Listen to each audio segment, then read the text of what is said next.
Well, I haven't always been the pastor here at Crossroads. There's some adjustments with the screen, so don't worry about that. I've always been a pastor at Crossroads, one of the planning pastors. I was the associate pastor.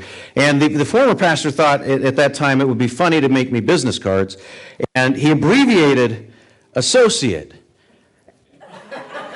So for a while, I was the ass pastor at Crossroads.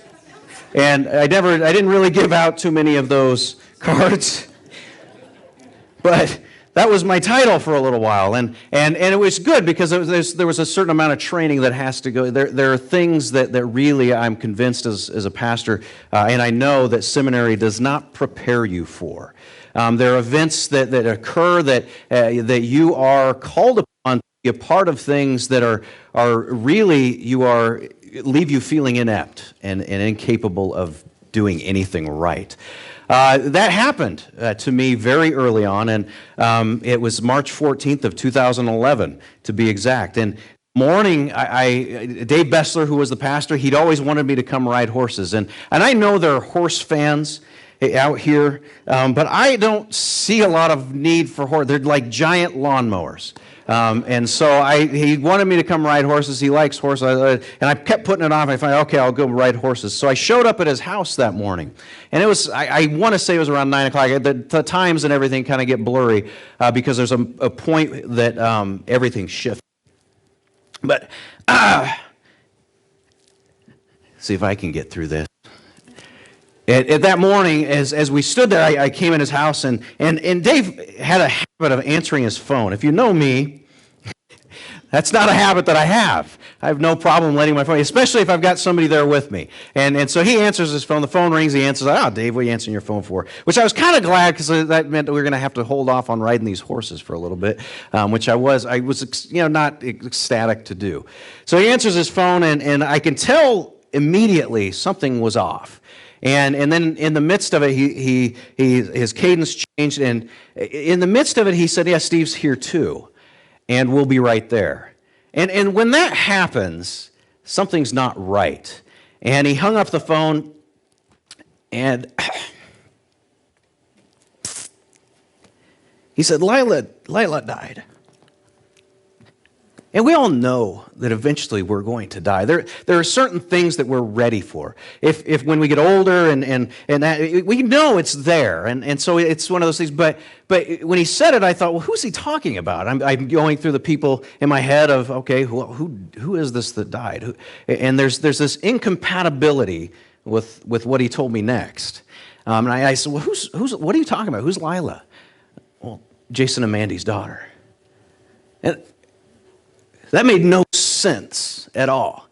And from that point, things went into kind of a haze, because then we went to the hospital, and I was thinking, certainly there's got to be some kind of a miscommunication, until we arrived at the hospital. And as we walked down the hallway, I think the first person I saw was Doug, Jason's dad, and he gave Dave and I hugs, and all of a sudden it became real. That this really was happening. And I don't know if you've ever felt completely inept, that you had nothing to offer to a situation, but that's what I felt. At that point, here I am, a pastor, I'm here, you're supposed to have the answers. There's no answers. And I remember meeting with the family and all of us together, and really me being grateful that Dave was there, because Dave was able to take the lead as the pastor, and me watching and saying, I have no words. I have nothing really here. And that was the beginning of today's sermon. That was the beginning point of what took 4.5 years to cause to happen today. But that's not my story. I'm going to let Jason and Mandy tell it.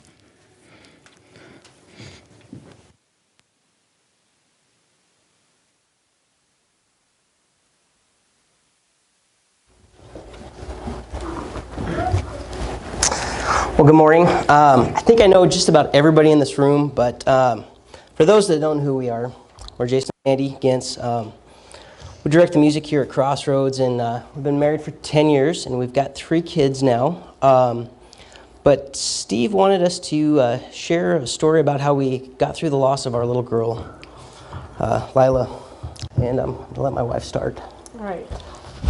Steve already got me choked up here, but we'll try to get through this. So back in 2011, we really felt like life was going great. We were super happy.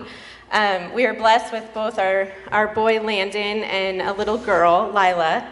And I had always dreamed, even from when I was a little girl, that I wanted a house full of all girls. And so I had prayed for, I was very happy that Landon, overjoyed that we had a little boy, but I had always wanted a little girl. So we had really prayed for little Lyla, and when she was born, I just felt like life was so complete. I honestly thought that nothing bad could ever happen to us. I'd see other people go through tragedies or bad things, and I just had this that will never happen to us. But I soon found out that no one is exempt from tragedy. So on March 13th, the day before our little Lyla passed away, we came here to church, and we had lunch with family over at Jason's parents' house. We came home and spent some time together as a family, and we went to bed like normal. I woke up in the middle of the night hearing Lyla crying, so I went into her room and I got to rock her back to sleep. And it was such a precious time for us, but I had no idea that it would be the last time that I would see her alive. I really felt like God gave me the special time to always remember and treasure. I kissed her goodnight, I told her I loved her, and I laid her back in her crib. And typically on a normal morning, I would wake up to her chattering away in her crib. But on the morning of March 14th, 2011, it was just completely silent. So I knew something was wrong. I went to go check on her, and I could immediately tell that she was gone. She had passed away sometime in between the time that I had rocked her back to sleep and in the morning.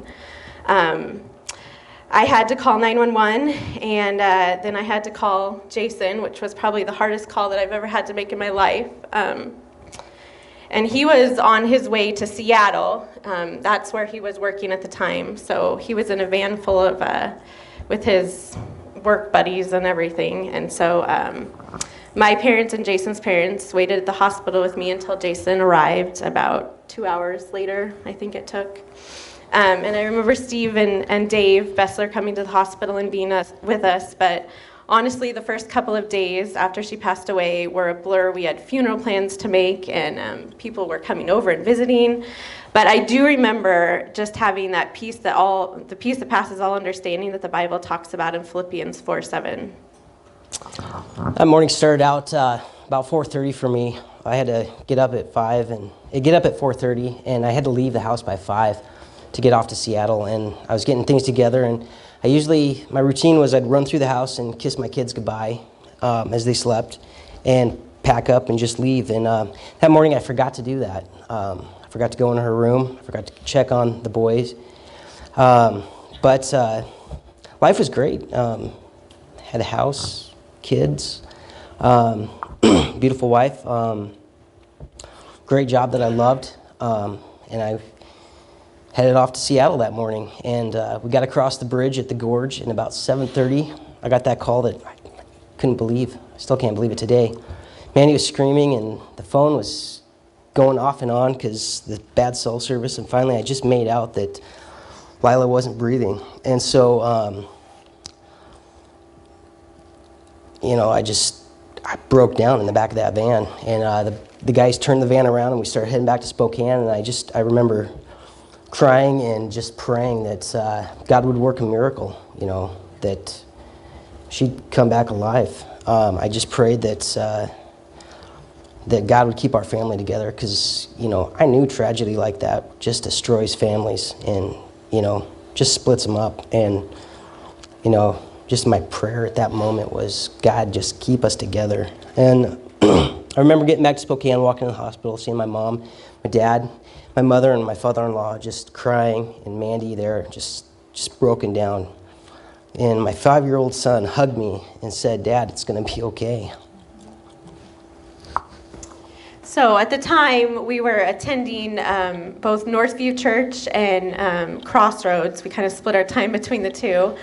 But the impact of the two churches had on us was incredible, and it made a huge monumental difference in our lives. Steve has talked a lot about the community of the church and how important it is to have relationships with other Christians, and Jason and I really experienced that firsthand as we went through this. We honestly could not have gotten through the death of our daughter without the prayers and support of you guys, and all the meals that were brought to us during that time, the thoughtful cards and words that everybody shared. Rebecca Adkins and Mindy Bessler both headed up making the church nursery into Lyla land and painting it and making it so special because she spent so much time in the nursery. And the biggest thing was financially making it possible for us to take a family vacation to Disneyland, which just brought us closer. Jason and I and Landon just brought us closer, and it was something that we really needed. We just felt like God brought just the right people into our lives at just the right time to minister to us. I was so mad at God. I knew he was there. I knew there was a God, but at times over the next couple months, I really started to believe that he didn't play an active role in our lives, that he created us and he just kind of stands back and just watches us do what we do and survive. And I just had a really tough time trying to find him and what was going on. And I remember praying two things: that God would give me a reason why he took Lyla, and that he would work a miracle, that he would show me that he was still there and he still cared. And I had to step out on faith at that moment. I had to quit my job that I loved, and so I could be home every night with my family. And as a new life started without our girl, God was started to work in my life. I was growing closer to my wife and son. We started praying together and reading the Bible as a family. I started praying for direction in my life and to, show me where I need to be, and trying to trust God, find God, and trust that I'm where he wants me to be.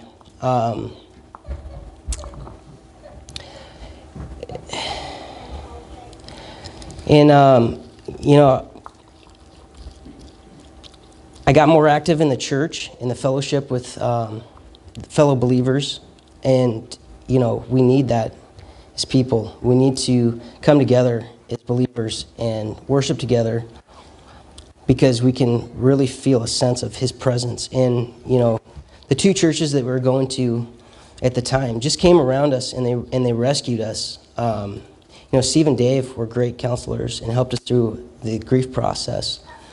And, I started to read the Bible more, and I started in the book of Job because, I knew that was a guy that God, was faithful to.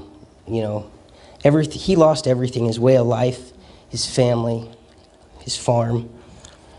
But God was still there, and he blessed Job even more than what he had, and gave him more than what he had before. And we had a big family, a lot of friends, and an even bigger church family. And the love everybody showed us was amazing. And God opened doors that I can't believe. A new job, and, talking to Mandy, we wanted to start to have another baby again. So people ask how I got through it, just in general and then spiritually, and I wanted to touch on those two things. So honestly, I could have stayed in bed for a long time. I mean, I was so heartbroken, but I felt like, Landon still had to go to school, Jason still had to go to work, life still moved on, and I knew the world would not stop even if I did. So my family really motivated me to keep going. And I miss Lyla terribly, but I was able to rejoice that she was in heaven and in such a better place, and that God was taking better care of her than even I could. And 2 Corinthians 5:8 says to be absent from body is to be present with the Lord. So I knew without a doubt where she was, and I could grieve with hope, that I would one day see her again. And one pastor we talked to had a little bit of different perspective on Lyla's death and told us that maybe God had taken her out of this world because something bad would happen to her later on. and he was saving her from that. So that gave me some comfort. And then the way she passed brought me comfort, knowing that she didn't suffer. She just passed away quietly in her sleep. I didn't have to agonize over, pulling the plug at the hospital or watching her in pain. And honestly, I had no regrets with her. She was loved and she was cherished and she was taken care of, and she knew it. She was always so happy and smiling. I did question everything I did with her, but I think that's normal when a child passes away for no reason and you're left searching for answers, but I didn't regret anything I'd done. And spiritually, I continued to go to Bible study in church and read the Bible and pray, but for a while after she passed, I felt like I was just going through the motions. My faith and trust in God was truly being stretched and attacked. I was angry at God for taking my little girl, and I argued with him lots and told him it wasn't fair. And at about the 6-month mark after she passed away, I went through a phase where I just couldn't stop asking why. It's just constantly going through my head. Why Lyla? Why us? Why did Landon have to lose his little sister? But I finally just came to a point where I realized my whys would never be answered on this side of heaven. And I had to start asking, what would you have me do with this, Lord? And I do remember, going through town and I'd see other little girls and parents yelling at their kids, or they were neglected or whatever. And I wanted to go up to them and say, you have no idea how blessed you are. Just cherish every moment you have with your kids and don't take them for granted. And at first I did struggle with a lot of verses in the Bible, especially the Romans 8:28. It says, "And we know that in all things God works for the good of those who love him, and who have been called according to his purpose," because I just couldn't see any good coming of Lila's death. So I finally just kind of moved to the acceptance stage, and I decided that I just had to accept the fact that Lyla was gone. I wouldn't watch her grow up. I'd never get to see her go to school or to prom or help her on her wedding day or get to do her hair or dress her up as much as I wanted to. But so I not only had to go through the loss of my little girl, but I had to go through the loss of a lot of the dreams that I had for her. But I knew I could either get bitter or get better, and I chose to get better. And I accepted the fact that life would never be the same, but there'd be a new normal, and I'd be okay with that. 1 year and a week to the loss of our little girl, Lane was born. We prayed so hard over those 9 months that was going to be a little girl. And, we really thought God would let us down again. When we found out it was a boy. But God had different plans. It was hard to lose Lyla the way that we did, but it could have been a lot harder to lose her later in some other way, some other tragedy. God took her home early for a reason. And looking back now, when I was praying for a miracle and I was praying for things and they weren't getting answered, it was really frustrating. And, but looking back, God had answered every prayer, just not in the time or way I wanted. He'd given us more than we'd asked for. He brought people into our lives, brought me closer to work buddies that I wasn't close to, and now it's an honor to call them friends. He blessed us with 2 more kids. Lane is an awesome little guy. If we were in charge or God had given us what we wanted at that time, that we were praying for a little girl, we would have never had him, we would have never known him. And he's just a wonderful part of our family, and he's just so great. And God has finally given us another little girl, Lyla, and she is beautiful, and I know God has great plans for her. Through this tragedy, our family growing closer, I get to see my oldest son, Landon, grow up in this church, and with Christy Bozart, his teacher. He just loves her. And he always, I see him wanting to pray for people in need and praying when things go bad. And he just wants to read his Bible with his little brother at night. And, it's just amazing to see that. We can try to do things on our own. We can be good people. We can believe this lie that the church is full of bad people and hypocrites. And sometimes it is, because we're all sinners. And you can't take, it's hard to take that out. But, believing in God and following Christ and coming together and worshiping Him, He can work miracles, and He can help us through some tough times if we just let Him. I thought I gave up a lot, but God, He gave up so much more. He gave His Son to die for me, and I don't deserve that, and I don't deserve the family and friends that I have.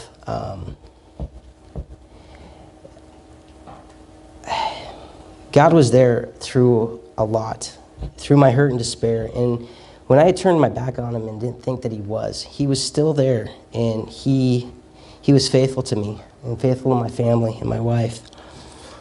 And Proverbs 3:5 says, "Trust in the Lord with all your heart and not on your own understanding." And that's tough to do sometimes, but you just have to have faith and live like that.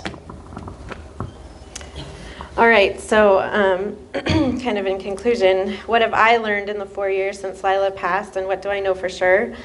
I know for sure that God's in control and that He loves me and that I can trust Him. Although I'm going to be honest with you, trusting Him in all things is probably the hardest part for me. I still constantly am awake at night checking that my kiddos are breathing, and it's something that I took for granted before and never did. And Lyla has been such a blessing, but it's also scary. It's me wondering if I'm going to wake up one day and she's no longer going to be with us. But I just have to keep telling myself that I'm just borrowing my children from God. He gave them to me, and I'm just borrowing them, and only He knows how many days each of us is going to have on this earth.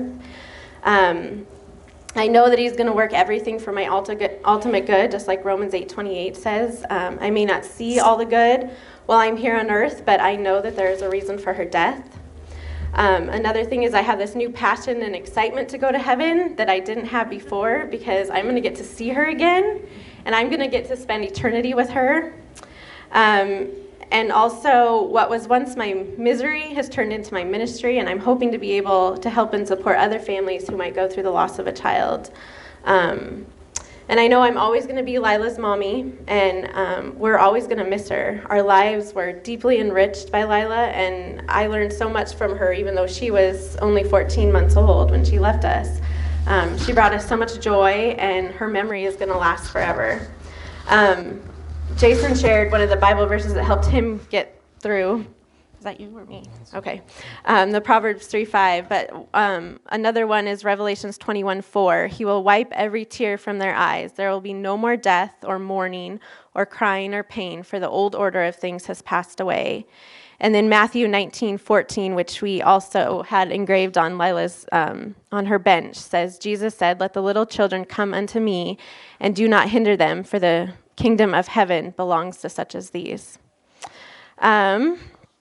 The next thing I want to touch on before we show a little slideshow of Lyla is, so Lyla's death was labeled SUDC, which stands for Sudden Unexplained Death in Children.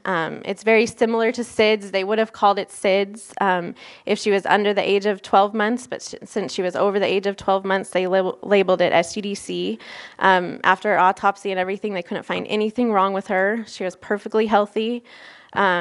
SUDC is really rare. It only affects 1.3 deaths per 100,000 live births, whereas SIDS is 57 deaths per 100,000 live births. And the SUDC Foundation, which I ended up finding on the internet on my own after I was trying to just research, 14-month-old dies unexpectedly kind of thing. So this SUDC Foundation was really helpful in linking me online to other families who had lost children. But the foundation is based in New Jersey, so it's really far away, and all their activities and things that they do, fundraisers and stuff like that, they do over there.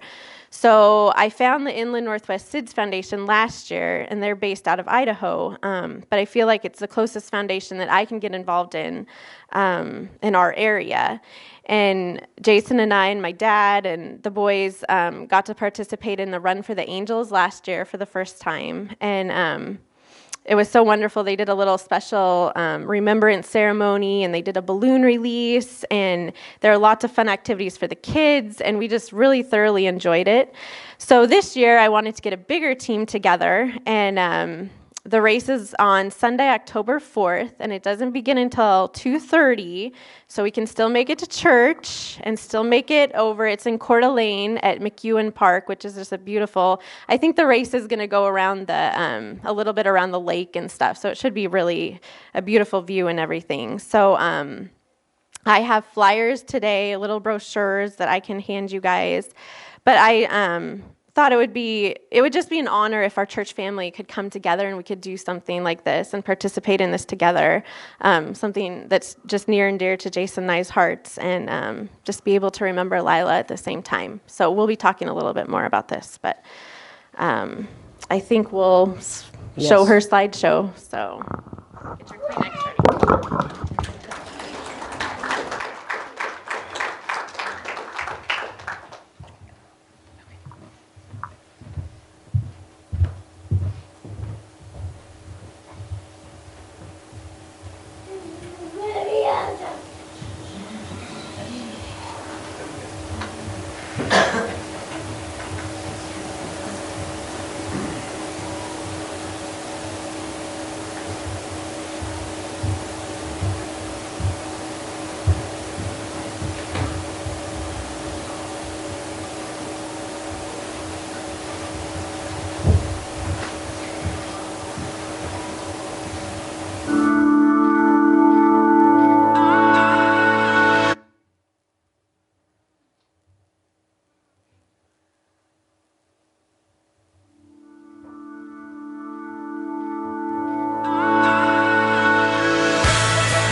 die. You take this heart and breathe it back to life. I fall into your arms open wide when the hurt and the healer collide. Jesus, come and break my fear, wake my heart and take my tears. Find your glory even here when the hurt and the healer collide. Jesus, come and break my fear, wake my heart and take my tears. Find your glory even here when the hurt and the healer. Jesus, come and break my fear, wake my heart, take my tears, and find your glory even here.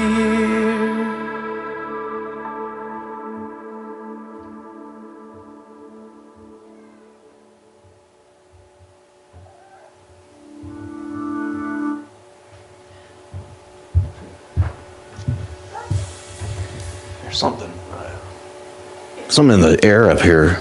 My eyes are watering. I don't know what it's about. Nathan's up here bawling. I don't know what's going on in the front.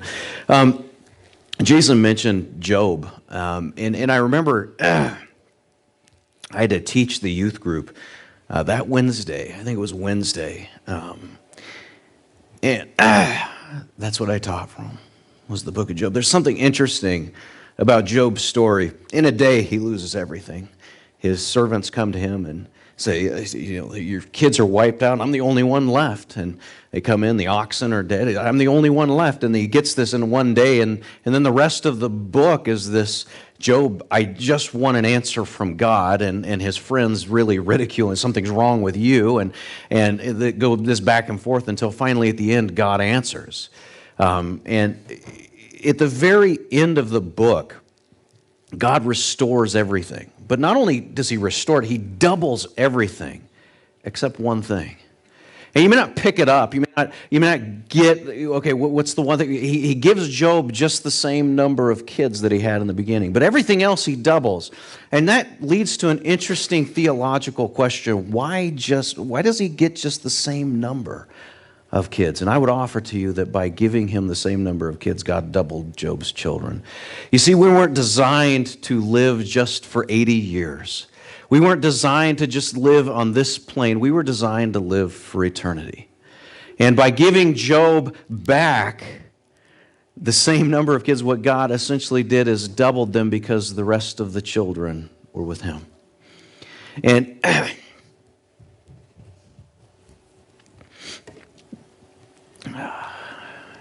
as I think of Jason and Mandy and their family, and I come back to Lyla is gone from here, but she's living with Christ for all of eternity. And those of you that weren't here at Crossroads at the time, you'll get to meet her, and she'll get to tell you wonderful things. And she'll probably be able to show you around heaven a little bit. Here's where we play hopscotch. I don't know. But she's there. And that's sometimes difficult for us because we have to live with loss in this life. But God has called us to something greater. That's why he was willing to die for us in order to usher us into eternity. And I remember, I don't know how long after Lyla had died, I was meeting with Jason and Mandy, and I remember Mandy saying, I just don't want people to forget about her. And it was a few months later, I think I had emailed and told her the impact of Lila's short life and how it had continued to make, how her life continued to make an impact. And we're now 4.5 years later, and she continues to make an impact in her short life.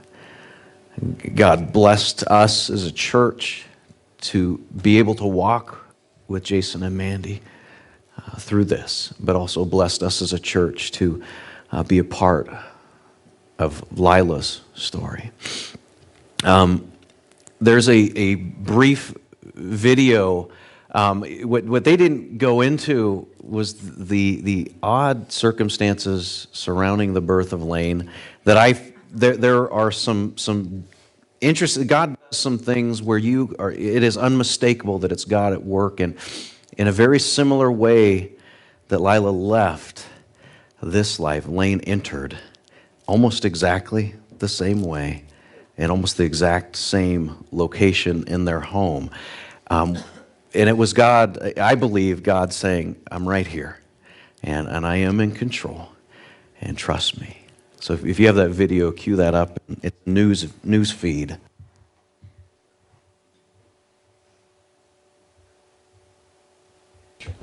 Most babies' first moments are here, in a hospital, It was so incredibly fast.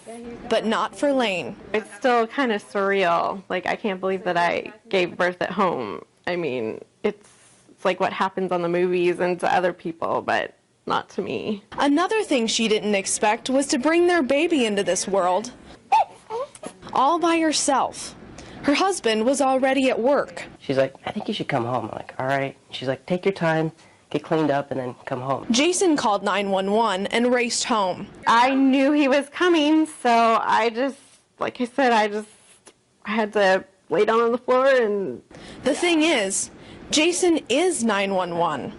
He works as a volunteer firefighter. Paramedics are like, are you responding to your own house? And I'm like, yeah, basically. And those paramedics were the same firefighters that Jason works with. It was scary for the crew to see the pager and our address and know that they knew that was my house. And it wasn't the first time they had been called to the house either. 1 year ago, the Gint's 14-month-old girl, Lyla, died in her sleep. Amanda found her in the house early in the morning after Jason had left for work. Lyla left the Gint's lives exactly how Lane entered it. A lot of memories. And the crew that came to help was the same. This time, though, it was for the exact opposite reason. Because they were the ones that responded a year ago, and now they get to come to a birth, the same address. For Jason, it's no coincidence Lane was born at home. One child was brought into his house a year after his precious little girl left. To go through what we've gone through in the last year, it's incredible. It's been a rough year for the Gints, but there's a pretty bright light with the Lane ahead. 5.5. 5.5. Yes. Yes. Where's he?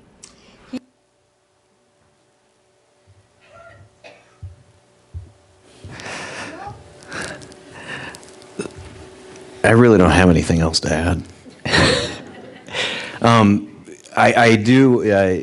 Mandy had said something about the race for the angels several months ago, back when I could actually run, and I said, yeah, let's get the church in on that. And I am really, I'd like, if you can't run, you can hang out in the back of the pack with me. Because that's probably where I'll be. But I would be honored as your pastor to have us as a group come and join them in this. And so if you're interested in that, see Mandy at the end. I know I'll be there. I think I'm going to get at least 7 of my 9 kids there, the ones that can actually move, and I'll probably get them going with us as well. And so it would be great to have everybody there and us to do it together as a family. With that, let's close up in prayer.